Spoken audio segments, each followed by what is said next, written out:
Olha, gente, eu falei do ritmo.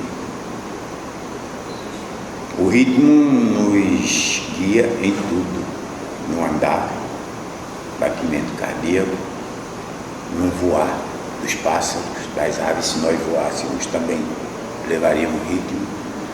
E no poema não poderia ser diferente. O ritmo é uma das coisas mais importantes no poema. Mas há aqueles, eu digo há aqueles porque eu vejo isso na nossa literatura. Há aqueles que leem um poema, que declamam um poema, como se cada verso fosse uma unidade autônoma e que eles não se unissem aos outros. Eu aprendi desde o meu curso primário que um poema é um todo. E eu pequei no início ainda, fazendo alguns poemas que não tinham esse ritmo forte, mas aprimorando, eu utilizei e hoje utilizo este ritmo holístico. Por que holístico? Porque você integra um poema todo em um ritmo, não fazendo como muitas pessoas declamam, e já ouvi pessoas dizerem que eu declamava ruim, porque eu não parava no fim do verso. Vejam, eu poderia ler: é difícil viver amor assim, só no olhar, no ouvir, sem se tocar, parando no fim. Eu poderia ler. Eu estou lendo porque eu não sei decorar meus 1000 e tantos sonetos, infelizmente, mas vamos ver. Então, em não saber curar tanta amargura, um pranto dolorido me contém.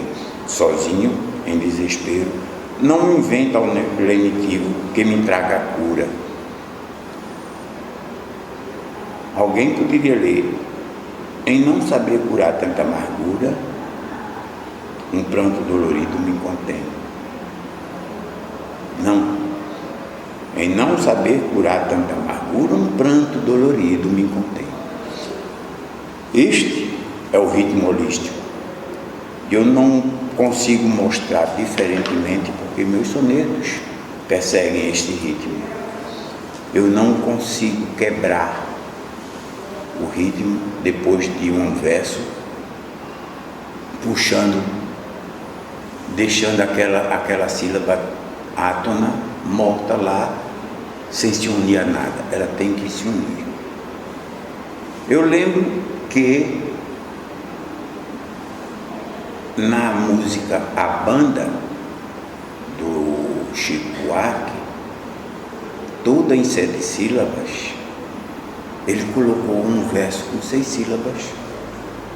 Ninguém notou, não sei nem se ele notou, nunca me disse, mas ele chegou e disse: a minha gente sofrida despediu-se da dor.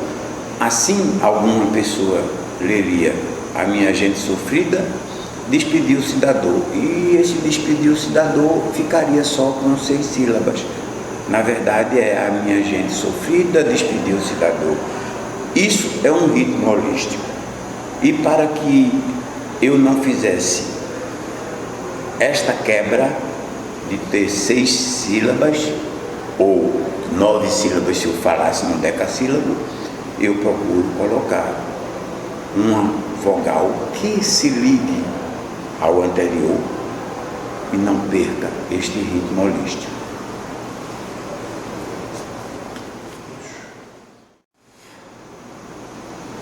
No meu científico, no Colégio Salesiano, eu tinha condição de trabalhar com ciências da saúde e poderia trabalhar com ciências exatas. Ou seja, eu poderia ser um médico, poderia ser um engenheiro, nunca um advogado. E Em 1963, meu irmão mais velho, médico, com um laboratório, chamou a minha irmã mais nova para ser datilógrafa nesse trabalho. E depois de todo o preparo, ela disse: eu não vou, porque eu vou perder minhas novelas. E ele disse: Paulo, você quer? E pronto, aceitei. Fui ser datilógrafo no laboratório de análises. Ali foi o meu começo, 18 de dezembro de 1963. E com esse dinheiro eu consegui pagar meu curso científico e fiz vestibular. Por que eu fiz vestibular? Eu trabalhando em laboratório, gostei daquilo que eu estava fazendo. E então, entre medicina e engenharia, eu optei pela medicina. Fiz o vestibular de medicina e passei. E estudando medicina, com o tempo, meu irmão, que tinha um laboratório, não fazia a parte de microbiologia. E disse: Paulo, você vai estagiar em bacteriologia, porque é a parte que a gente não tem. E eu fiz microbiologia, fiz meu estágio de 6º ano em microbiologia, fiz mestrado em microbiologia para suprir o que não existia no laboratório onde eu trabalhava. E aí gostei e comecei a viver da microbiologia. Mas a microbiologia não era tudo para mim. Eu gostava da organização, eu gostava de muitas outras coisas. E depois de fazer um mestrado em microbiologia, eu fiz uma especialização em administração hospitalar. Foi isso que me guiou dali para frente. Com o tempo, o laboratório foi diminuindo e a administração foi crescendo. Eu deixei o laboratório, já como servidor público, que eu fui durante toda a minha vida, deixei o laboratório e passei para a administração, arquivo, estatística, faturamento e auditoria. Terminei meus tempos como médico auditor. O curso médico me levou a escolher também. Eu não fiz nenhum estágio em clínica, não fiz nenhum estágio em cirurgia, um estágio pequeno em maternidade não me levou a nada. Eu me mantive naquilo que eu já fazia. Trabalhei em laboratório e consegui viver este meu tempo todo fazendo isso, laboratório e administração. Parei o laboratório em 1983 e desde aquele tempo eu trabalhei em administração até 2020, quando eu me afastei totalmente dos meus afazeres profissionais, mas não parei como ser humano. Eu uso muito "eu te amo" para as pessoas que eu amo, mas há diferença entre o amor e o que dizem ser amor.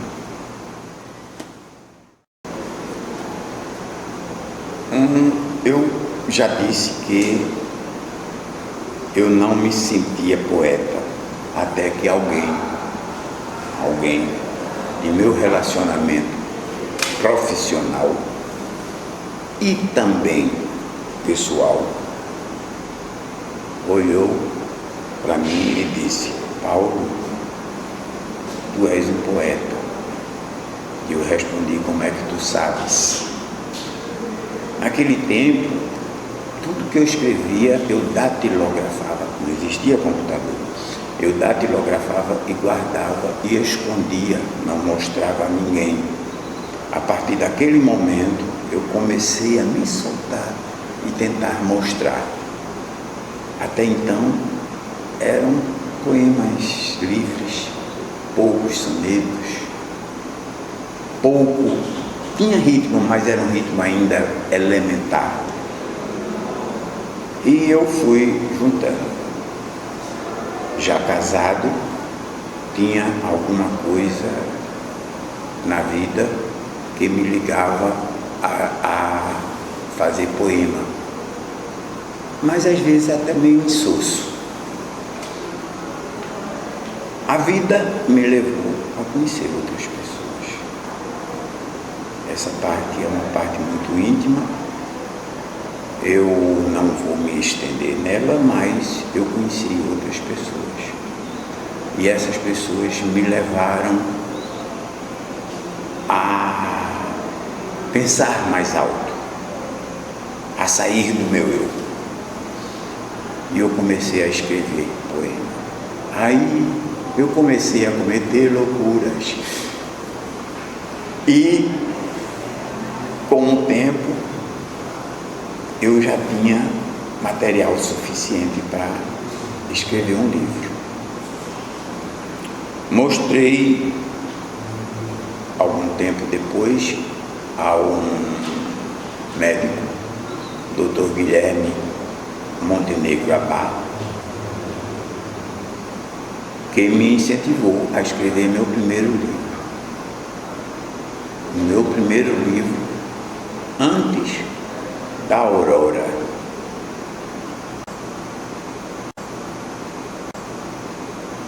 Que é muito hermético, diz muito do que eu sou, muito do que eu fiz, e muita gente não vê e não consegue entender. Foi o meu primeiro livro, lançado em 9 de abril de 1987. A partir daí, eu me senti apto a participar da Sociedade Brasileira de Médicos e Escritores, quando eu fui chamado pelo Dr. Luiz Barreto, que já participava dela. Um fato interessante,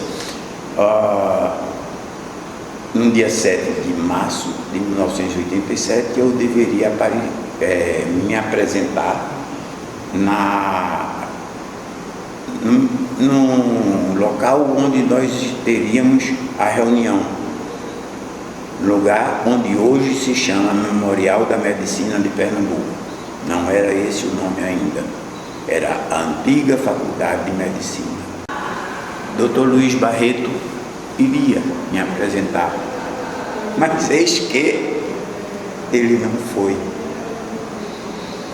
E eu lá, calado, tímido, no meio de tanta gente desconhecida, não sabia o que fazer. Então chegou o doutor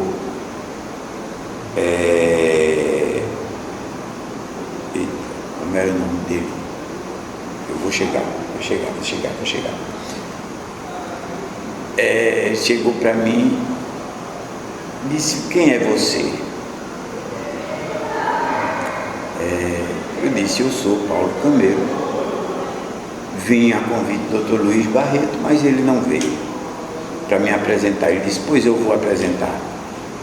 E me apresentou como um novo componente. O doutor Valdênio Porto, que era presidente, me acolheu, e eu, a partir daí, eu passei a ser membro da Sociedade Brasileira de Médicos e Escritores. Hoje, depois desses 37 anos, eu já fui presidente, vice-presidente, secretário, tesoureiro, que foi o meu primeiro cargo. Hoje eu sou secretário novamente. E quando o Dr. Luiz Barreto foi presidente, ele jogou na minha mão um troço chamado Boletim Sobrames.